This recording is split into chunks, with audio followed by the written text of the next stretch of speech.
Hello and welcome to Trout Talk here on Saga 960 AM. Trout Talk episode number 29 here with Mikey K, Mike Karafilidis. I'm Brendan Lang.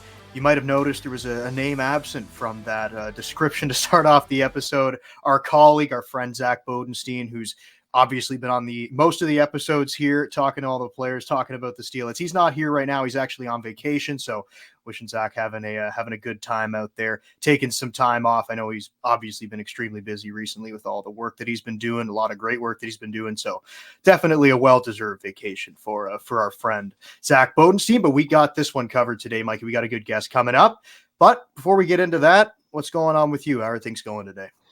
Everything's good. Like I always say, as long as I'm waking up in the morning and I'm breathing, that's all that matters, right? Just busy with family stuff and whatnot. And, we were at the rink a lot last weekend. We had a big 3-3 there. So it was, it's been a lot of hockey, a lot of family stuff and whatnot. And that's about it with me, right? Just a really cold day out there today. My gosh, it seems like the wind's going to knock me over when I go outside. So. But other than that, yeah, that's it, man. Yeah, it's all good. Hey, man, it's good to hear. The weather's been crazy, though. Like, it was 14 degrees today. When I left for work in the morning, it was 10 degrees outside. Mm-hmm. Got up to 14, and then it went down to -4 in like 10 minutes. I've never seen anything like that. I know. It's crazy. Canada, man. It's Canada.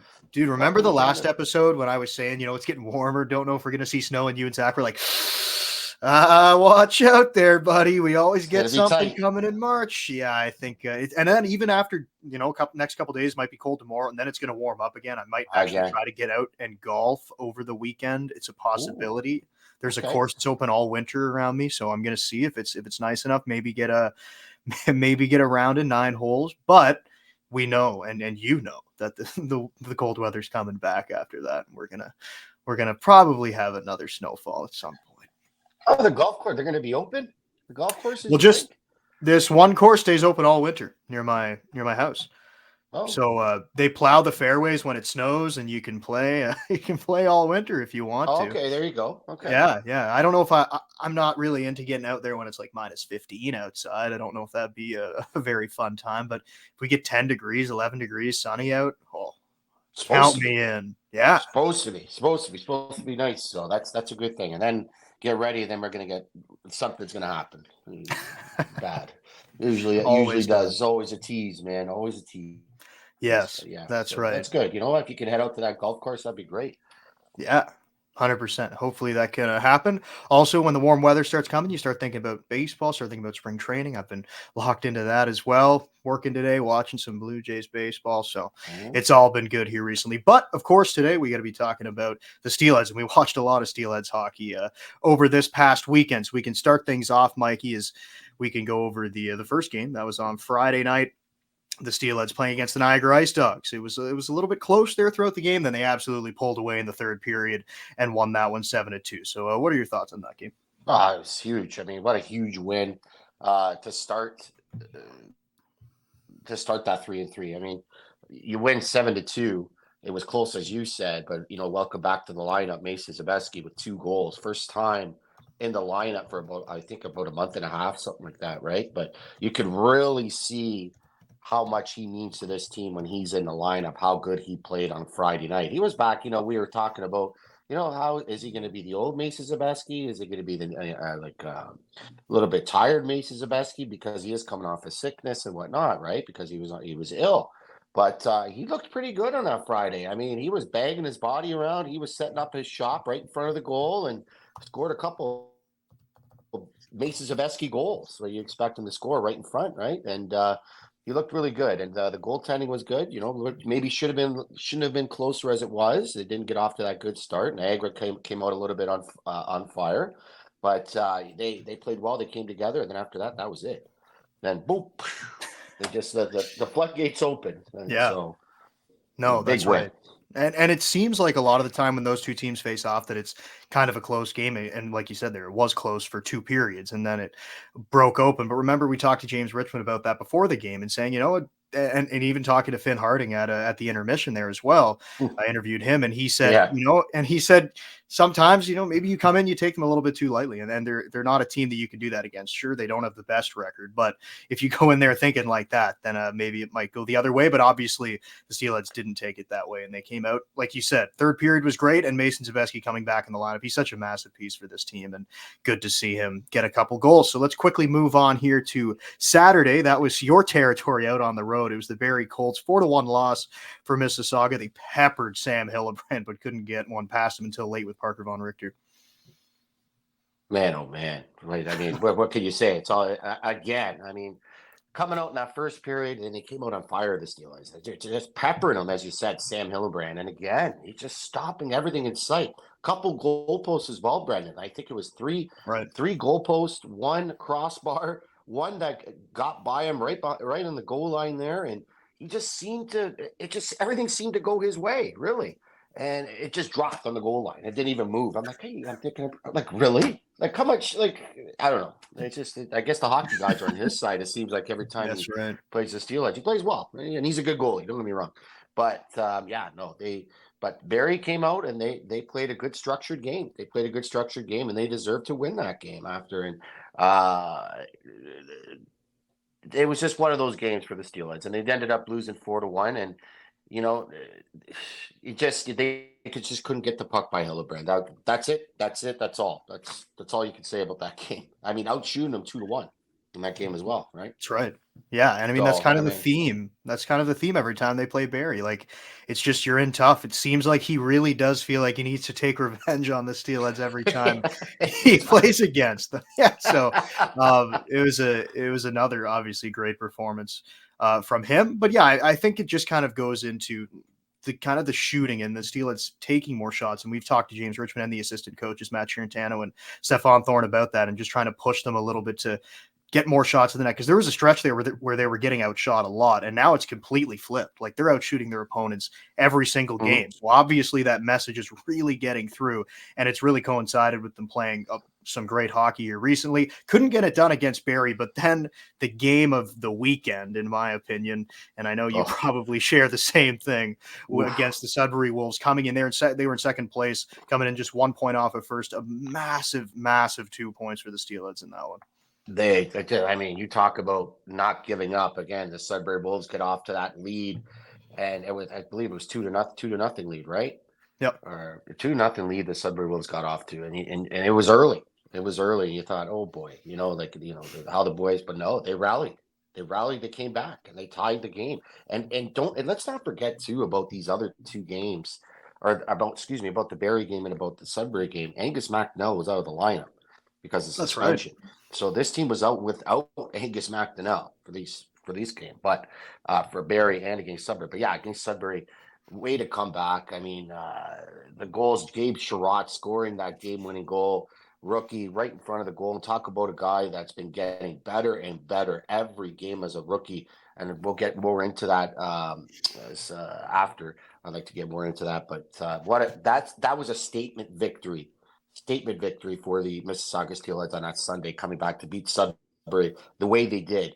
It was a gritty effort, and they deserved to win that game 100%. And they did exactly what they were supposed to do. They forechecked, they caused the turnovers, they were the better team 5-on-5. When they stayed out of the penalty box, they were good. But when they got into the penalty box, the Steelheads, they scored 3 goals in the power play. Don't forget the Sudbury Wolves. So if they stay out of the penalty box, those 3 goals aren't there. Steelheads win this game, no problem, easily. Yeah, and I think that's really common in almost every game that you see. Any team that they play, when it's 5-on-5, they're likely going to be the better team. Like, most of the time they outplay their opponents 5-on-5, and sometimes just run into some penalty trouble there. And when you have so many offensive weapons like Sudbury, just giving them opportunities on the power play, like you said, 3 goals on the man advantage for them in that one. But yeah, it's such a big win. It's such a statement win, like you just said too, because that's a team that went out, really bought at the deadline, really pushed to get a lot of older players, really trying to make a run at the Eastern Conference and possibly an OHL championship. And for them to come into Mississauga, go down 2-0. Remember the last time they played them, the Seals went down 4-0, fought all the way back to get it to 4-0. overtime. Yeah. 2-0 this time, no big problem. Win. Huge win for the standings too. Don't forget. Yeah. Now it's just so bunched up. I mean, 66 points for the Steelers to sit in 5th. I mean, we'll talk about that later too. but the Sudbury Wolves with 72 now points. And yeah, the season series is done between these two teams, but hey, still a lot of hockey left, and it's all positioning now. Even the Brantford Bulldogs. We'll get into that later on. Yes, we will. And you mentioned Gabe Sherratt scoring the game-winning goal, a rookie. We're going to be speaking to another rookie on the other side of the break. So don't go away. You're listening to Trout Talk here on Saga 960 AM. And welcome back to Trout Talk here on Saga 960 AM. Thank you so much for coming along on this Sunday afternoon. Brendan Lang, Mikey K, Mike Karafilidis with you. Zach Bodenstein on vacation for this one. And now we would like to welcome to the broadcast, to the show, rookie forward for the Steelheads, Kieran Witkowski. Kieran, thanks for coming on. How are you doing? Yeah, thanks for having me. Yeah, I'm doing good. Looking good, good buddy. to hear. So how's the first season been in the OHL? How's it been treating you so far? It's been amazing. Like, I've been having a lot of fun, working really hard. It's good to be around such a great group of guys, which we have, and it just made my transition a lot easier. Talk about that. Talk about the transition. Talk about your first day walking into the rink. Let's hear it all. I mean, were you nervous? I was really nervous. First guy you talked to, and then all right, let's get into that. Did you have a burger after? Something like that. Yeah, I remember like walking into my first day on training camp. Like, I was really nervous and all because like there's a lot of guys I still didn't know. Over the summer, I got to know some of the guys, but it was like nerve-wracking, like going into the rink, knowing I'm going to be playing with better players who are also older, which I wasn't used to. But it was good. Like, literally the first day I got there, I felt like I was at home, and now like I'm feeling really comfortable and I'm really enjoying myself. And you played with Luke Dragusica with the Marlies coming in, so that's got to help you a little bit to have you have some familiarity with the guy before you even start the season. Yeah, exactly. Like, me and him hung out a lot over the summer. We skated together, and all we were talking about was how excited we were to come to Mississauga. And it just made that, and also like Jack Ivankovic, who I've known since I was probably 6 years old. Just like having those 307s who I know, it made it a lot easier. That's amazing. So you and Jack and Dragusica, y'all knew each other. Dragusica, we call him Ivan Drago. So yeah, he looks like him. Doesn't he look like Ivan Drago? Oh my goodness! Like, I mean, wow. Yeah, he's a great kid, and that's good. You guys can all hang out. Yeah. So Brendan talked about your minor hockey days and all that kind of stuff. Talk about your training program now. So now, obviously, it's probably stepped up a little bit since you were with the Marlies and whatnot. So talk about that. Yeah, like especially over the summer, like I trained a lot harder and know like what I was getting into for this year. But like even throughout this year, like last year I wouldn't work out during the season because I'd just be like at school and everything like that. But like this year it's like every day, work out, practice hard, do extra work. And like I'm really enjoying it because I just love being at the rink, love being with the guys. And I feel like it's really helped me elevate my game because I constantly have hockey on my mind. And I feel like it's been a big step. It's been hard, but I'm really enjoying it. And you just mentioned there, last year playing with the Marlies, being in school. You're still in school. Yeah, I'm still in school. Yeah, like how's the balance been between? Of course, you're playing a lot more hockey, you're working out more, but still having to do the school part of it too. Yeah, I'm not gonna lie, it's been pretty tough, but I find some time when I get back home to do some schoolwork and catch up, especially when we're on the road. Yeah, that's good. That's good. So again, you walk in, your first day, you're Mississauga Steelhead, your first practice, you're nervous, of course, all that kind of stuff. Obviously, if you're not nervous, there's something wrong with you. That's the way I look at it. Some guys say, I'm not nervous. Yeah. Okay. Yeah. Sure. Everyone's nervous. Everyone says that, just to be tough, but I don't think so. Yeah. But, talk about that. Talk about that experience, your first day. Who did you talk to? Your first practice, after your first practice. Talk about that.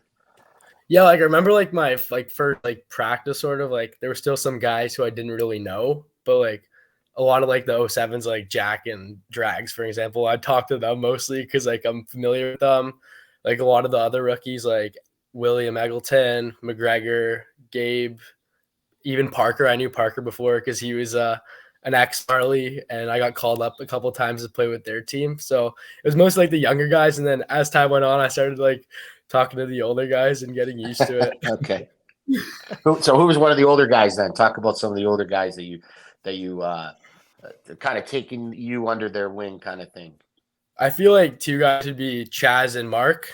I feel like two oldest guys, they're big leaders on our team. Obviously, Chaz being our captain. And like those two have helped me so much throughout the year. They've given me a lot of advice, telling me what to do and what not to do.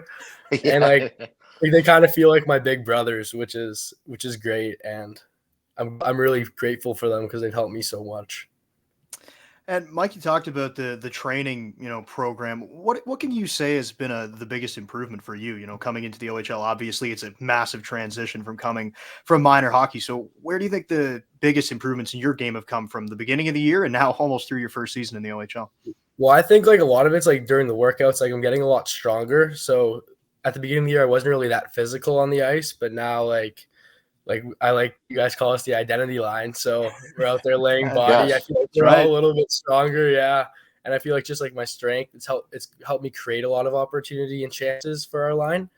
And just also like my speed because I'm working out a lot, skating a lot. And I feel like I've gotten a lot faster throughout the year. Yeah, you definitely have. You've gotten a lot big. Like you're more physical now. You're taking the body and you're just getting better and better. Talk about your first OHL goal now, which I'll never forget in Ottawa. And which a game that was, but was it for the first 10 minutes? Yeah. I think you guys we won that game. Let's just say that. So talk about your first OHL goal though, which was pretty cool. Well, I remember. I'll never forget it. Well, I remember like we're down 5-1 at the point of the game, and it's my last shift, so I'm like, might I'll go do something. And I was really expecting to score. I got a nice pass from Drags, and I remember I tipped it in, and I'm like, did I just score? Yes, and you like, did. Me like being in the moment, I celebrated. We were down 5-2, and I'm like, oh no. It was a good goal. That's all right. Hey, it's your first OHL goal, man. I mean, so what are you gonna do with that puck? Where's the puck? Right now, it's at my house back in Toronto. My parents like to look at it, so I let them keep it. Oh yeah, you only get the first goal once, so I think celebrating in that case is okay. And the pass came from Draguska. We were just talking about that. You guys playing on the same team before. How cool was that? Yeah, we were giggling about it after the game, like, dude, you just assisted my first goal and stuff, and we were all having some laughs about it. But yeah, it was good. That's awesome. Yeah, so I see the work. I go back to the work that you've done this year. You've come along so much, not just yourself, but with Gabe Sherrod, all the rookies, period. Mm-hmm. But all the work that you guys do and all the work off ice that Stefan Thorne does with you guys. Yeah. He is always on the ice with you guys. Always after games, he's always suiting up and he's going on the ice and he's whatnot. I mean, how much has he helped you guys? Yeah, Thorny's been a huge help for like not just me, but all the other like rookies. Like even if it's like a practice, I'll ask him like, can I do some extra work with you? And he'd be like, he says yes every single time. I feel like that's helped like us elevate our game a little bit and build a little bit of commodity. Like, yeah, you know what I mean. But like, yeah, it's helped us a lot. He's given us a lot of good advice and. Like I do video with him all the time. I train with him all the time, and I feel like having his voice, like tell us what to do, has helped a lot. And of course, he's working with a lot of the young guys, and you're on that line. You mentioned it. We call you the identity line. Gabe Sherrod, McGregor Richmond, who's been out the last couple of games. So there's been a little bit shifting around, but you guys have played together for a good chunk of the season. Just what's it like to be able to play with those guys? And like we were talking about, and like you were saying too, the physicality just seems to have really ramped up for that entire line. And you guys are just so hard on pucks. We rarely ever see you guys not in the offensive zone. Just like, what's that been like to be able to play with those players? Bang, it's been crashing. Yeah, crash and bang.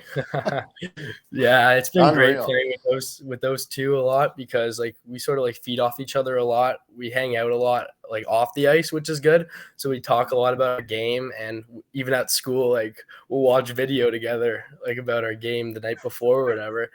But I feel like, yeah, they're two great players. Like Gabe, a physical, strong guy who can create a lot, and McGregor sort of finessing everything, being a great centerman, and always finding me and Gabe around the ice. Like they're just two amazing players, and I love playing with them. That's amazing how you guys, you're growing up together and with this young team and whatnot. So now you guys have gotten this much better. Now you see Gabe Sherrod. I mean, he's stepped up his game. You've stepped up your game. McGregor Richmond stepped up his game, talking about your line. So what is your thought about this team going forward now with your line? You guys are gaining more confidence as it goes, right? Because you got some big games coming up, and one against the Ottawa 67s and one coming up against the Windsor Spitfires. So talk about that. You feeling any pressure? How's practice going and whatnot?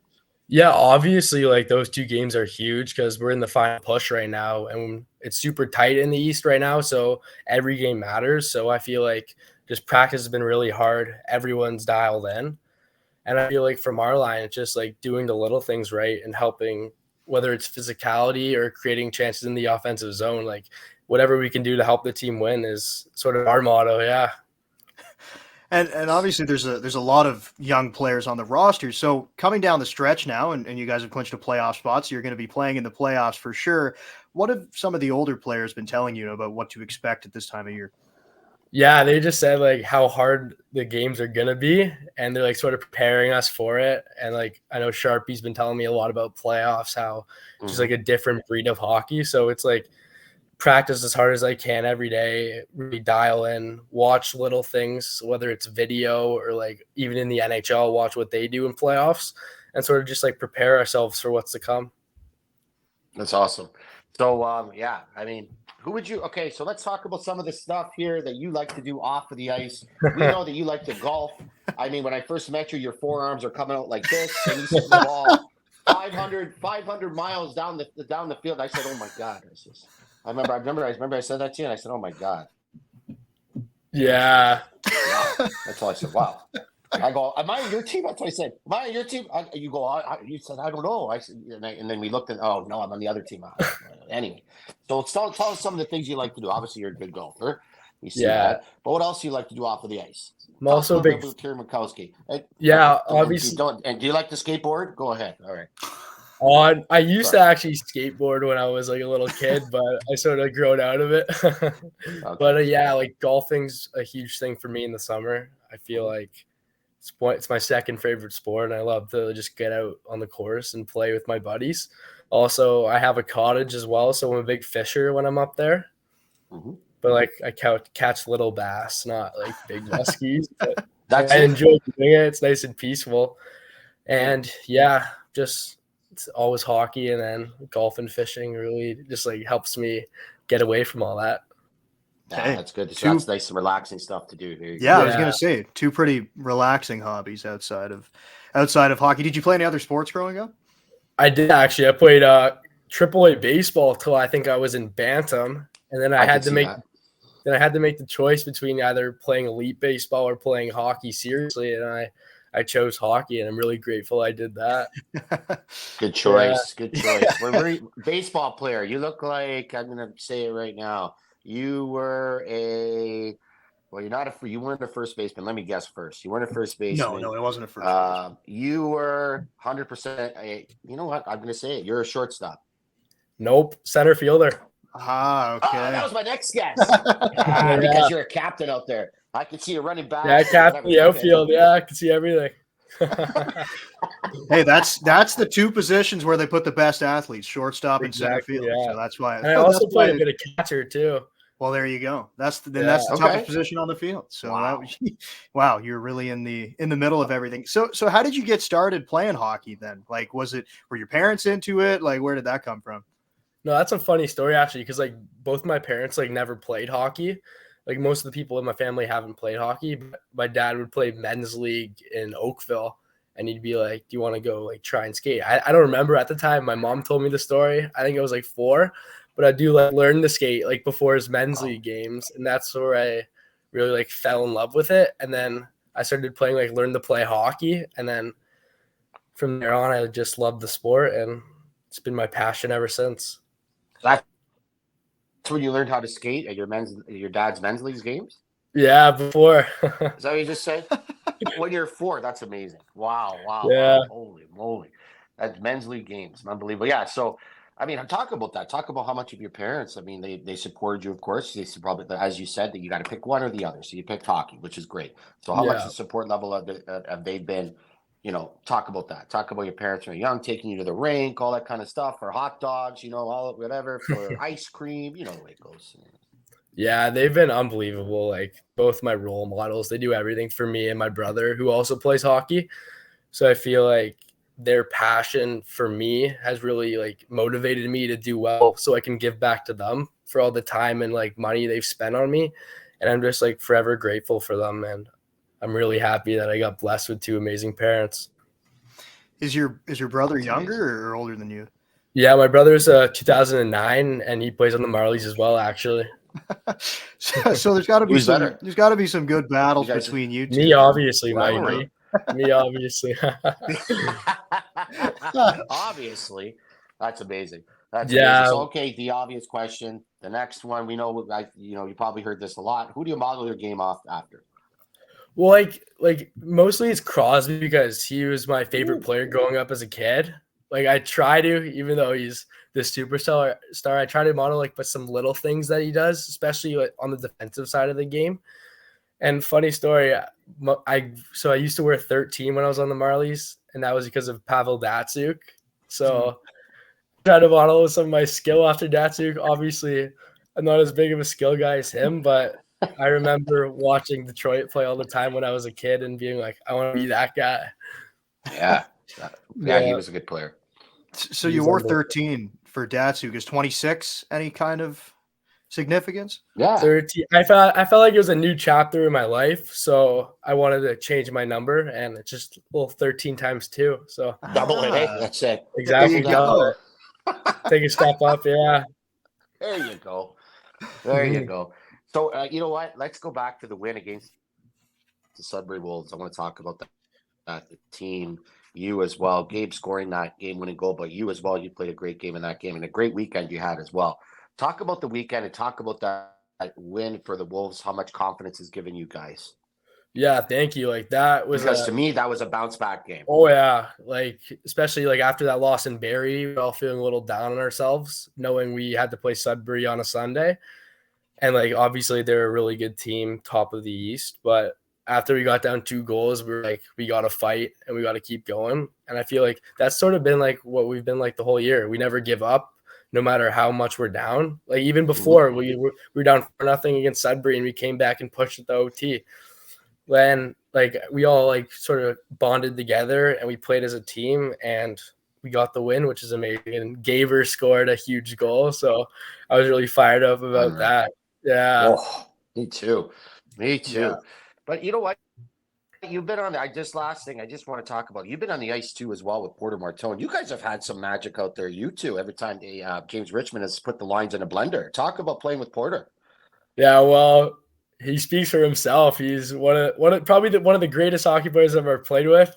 Like I feel like every time I'm on the ice with him, like you can always find him and he'll always find you.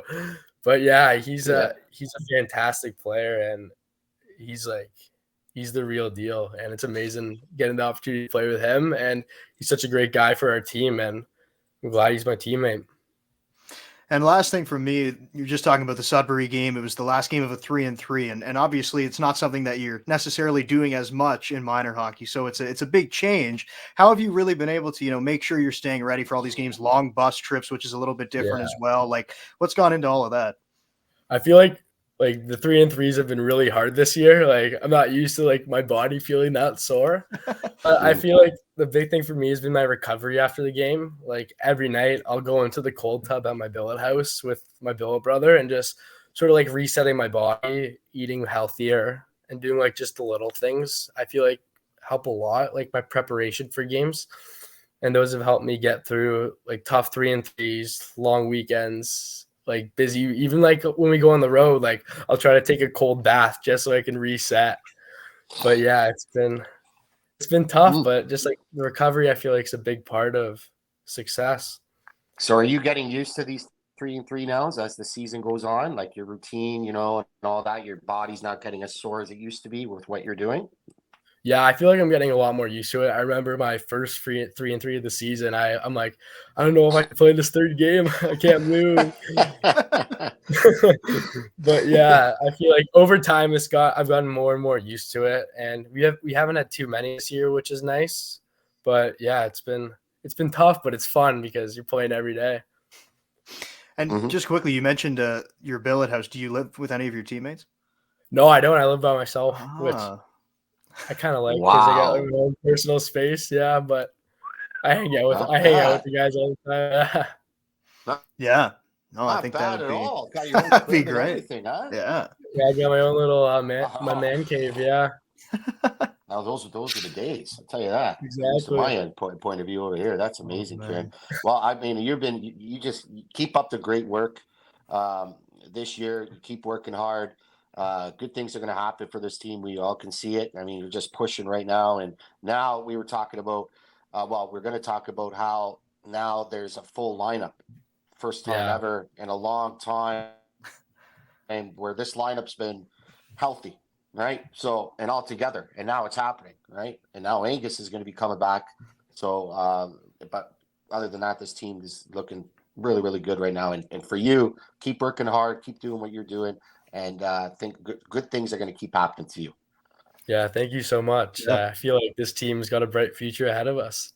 Absolutely. Yeah. Yeah, I think for sure. Obviously this year and years to come as well. for years to Thank come. you Yeah, so much. Yeah. Thank you yeah. so much, Thanks a Kieran, lot, for guys. Have a great night. No yeah, problem, thank Kieran. See you you. soon, Keep buddy. going this year and we'll see you. We'll talk to you later. All right, see you soon, guys. Thank you. Okay, see you. No Thanks. problem. Thank Bye. you. That was Mississauga Steelheads rookie forward Kieran Witkowski. We'll be back to recap the interview and set up a couple games that will be coming up in the next week. You're listening to Trout Talk here on Saga 960 AM. And welcome back to Trout Talk on Saga 960 AM. Brendan Lang here alongside Mike Karafilidis. Zach Bodenstein not with us today, out on vacation. We just talked to Kieran Witkowski from the Mississauga Steelheads. Great interview. Great to talk to the youngster there. Just kind of going over exactly sort of how his transition's been into the OHL. Obviously, it's been a great one for him. He's had a great season, especially in the second half when that line of Sherrod, him, and Richmond have really gotten together, really started playing some great hockey. And you can just tell, I think there's a lot of confidence in the way he speaks, and his game is obviously showing that as well. He's just getting stronger and stronger and stronger. And we talked about that. Like, in the beginning of the year, he said, I wasn't hitting guys that much, right? Now he's just he's a human bowling ball. He looks for the hit, He really which is is. amazing, right? And he's just getting Yeah. stronger, and he's getting used to the 3-and-3s, as he said now, and he's getting used to.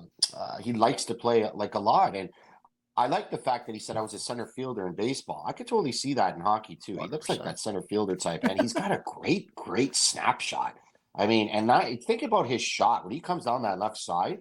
It's just going to get better. He's just going to get stronger. He's only 16, right? When he's 17, he's 18 years old. That shot's going to be even better. And look out for this guy moving forward. Oh, yeah. I mean, 100%. You just talk about throwing hits. Like, yeah, that's been, I think, a big difference that I've noticed, and I think everybody's noticed, is just anytime there's somebody in his way, like he throws a hit every time. Like that whole line is the same way, but again, he's a huge part of that, and the way that he plays out there, he plays hard every shift. Like I think that he has so many skills, and it's tough to play in this league at 16 years old. Like, I mean, when you have guys who are 20, 19, 18 years old that have been in this league for 3, 4, 5 years, like it's a difficult thing to do. And he's obviously lived up to surpassed expectations, I would say. And we talked a lot about the NHL draft this year. He's a guy I think coming up in a couple years, he'll be on some draft boards. He will. I was just thinking about that. That's hilarious. That's funny how you say that. So yeah, I was thinking about that too. In 2 years, he's going to be up there on that draft board as well. Yeah. Again, a guy, hockey IQ. His hockey IQ is really good. He scored. I remember that. Well, the last goal he scored, I can't. Oh man, I can't remember who centered in front for him. Was it Van Bolsen? And he tipped it in over the.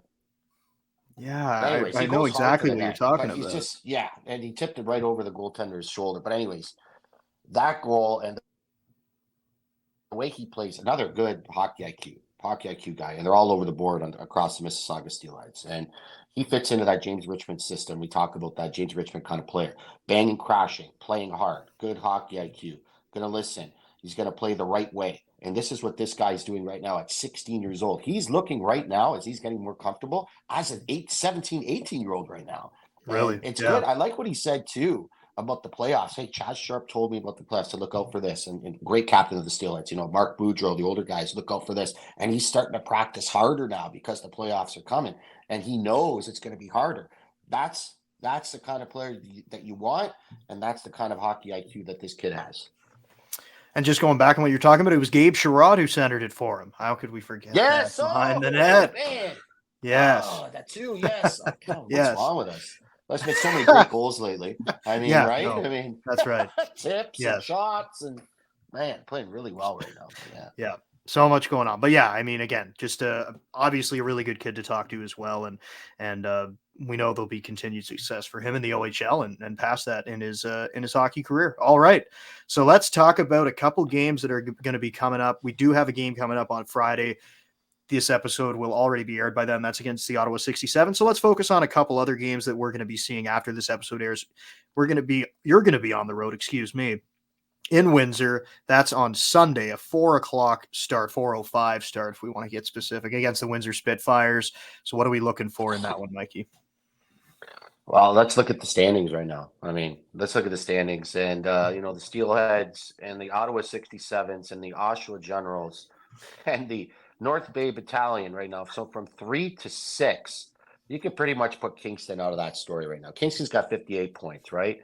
So Ottawa's coming in with 1 point behind the Steelheads, 66. The Oshawa Generals, 67. Look at this. I mean, in third place, the North Bay Battalion with 68 points. So the Steelheads are behind North Bay by 2 points.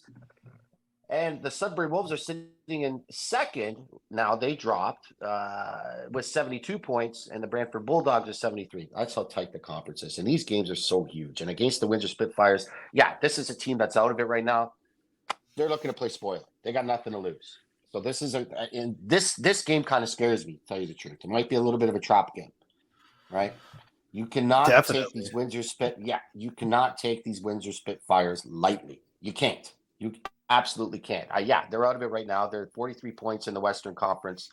I mean, they're 9 points behind a playoff spot. Most likely are not going to catch the Flint Firebirds or the Erie Otters in that race, or even ahead of them, the Sarnia Stink. So, but you got to watch guys like Liam Greentree. You got to watch guys like Christoforu back on the line. You got to watch a guy up front like Spellacy. Even in net, you got to watch Costanzo, who most likely will get the start against the Steelheads. But the last time these two teams played, Windsor won. Different Windsor team, though, right? They had Oliver Peer. They didn't have Oliver Peer at that time. He played really well against the Steelheads that game. Greentree's a guy you got to watch out for. He's probably the heart and soul of that team right now. But if the Steelheads come out, do their game, we're going to say this, this is a recording. I mean, we said it all year long. Come out and forecheck, and they play hard, and they get lots of shots in on could be most likely going to be Costanzo.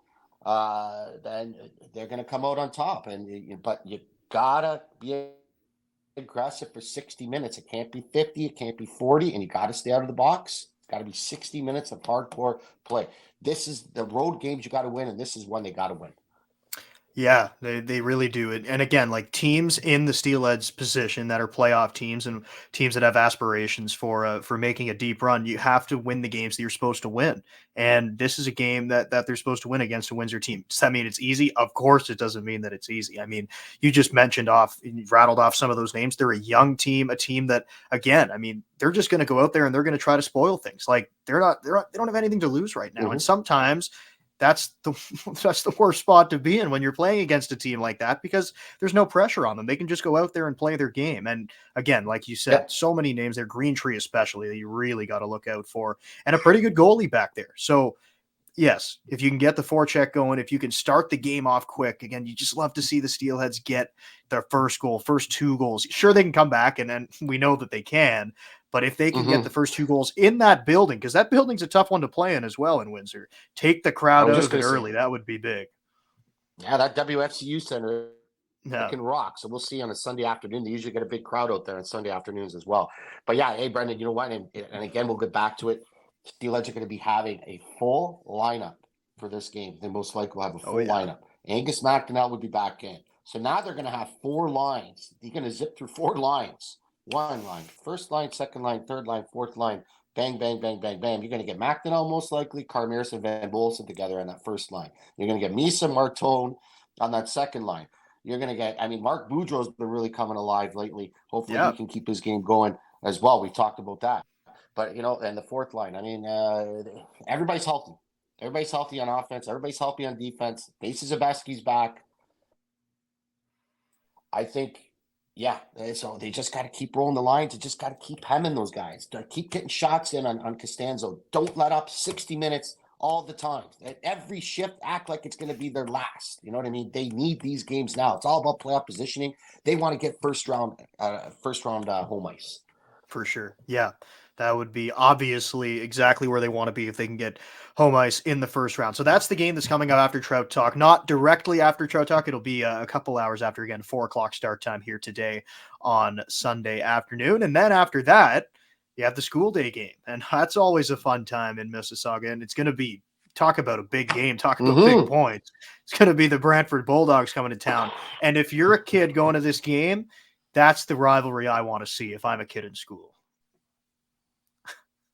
You're a kid going to this game, and when you listen to this, and if you're a kid or watch it, and if you're a kid going to this game, make sure you scream your loudest for the Steelheads. We want to hear that building absolutely rocking Yes. against the Brantford Bulldogs. This game, they got to play Brantford 2 more times. This game and 1 more time in Brantford. 4 points. Now they're behind Brantford, like I said, in the standings right now. Not by the 66, by 8 points in the standings right now, or 6 points, 7 points. Whoops. Anyway, my math is terrible. So whatever, 66 points for the Steelheads and 73 for the Bulldogs. That could change by the time it starts on Wednesday. But 4 points, 2 games.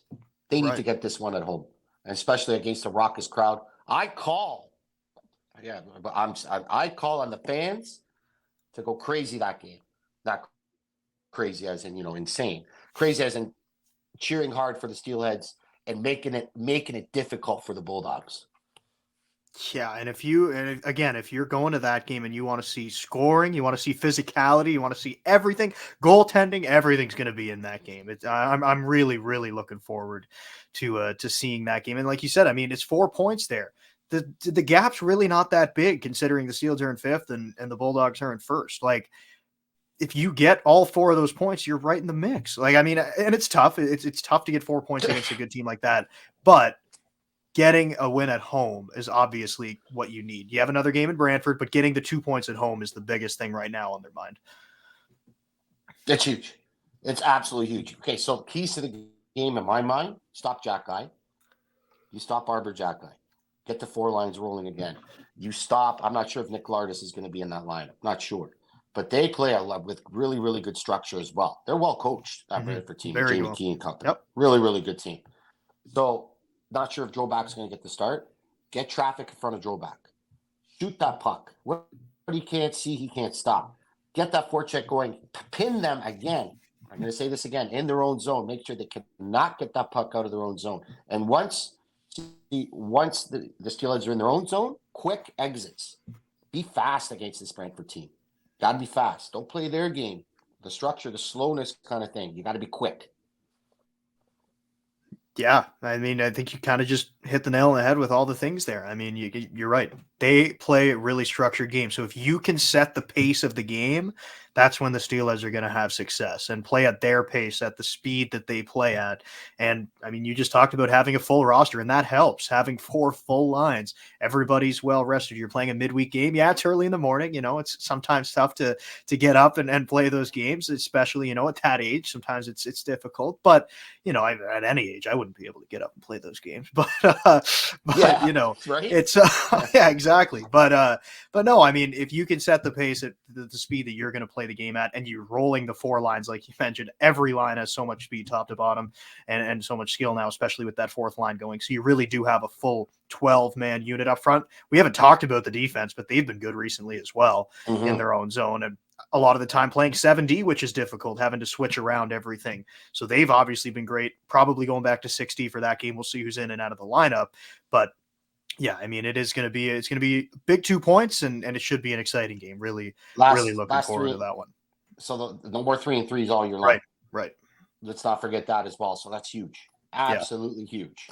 Yes, getting no more 3 and 3s and having a full lineup. I mean, that's obviously huge coming down the stretch and going into the playoffs. All right, just about a minute and a half left before we sign things off here on Trout Talk. Mikey, do we have life tips? Judging by your reaction, seems like you got one.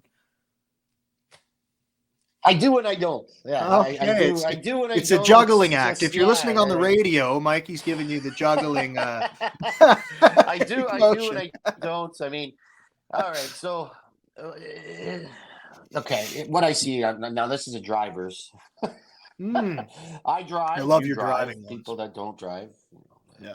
people that are crossing the street, give them, if they have the right of way, let them cross. That's all I was going to say. I've seen a couple times that people don't let them cross, and people just go. This is where accidents are going to happen, folks. Just be aware of the people that are to your left. If you're driving, if you have a vehicle is a privilege. It's not, what do they say? It's not a privilege. You know what I mean? But just be careful when you're driving and watch out for the people crossing across the street. I mean, I remember when driving school, they used to tell us, look around every time, look around the mirror, look behind you, all that kind of stuff. I still do it, believe it or not. I do.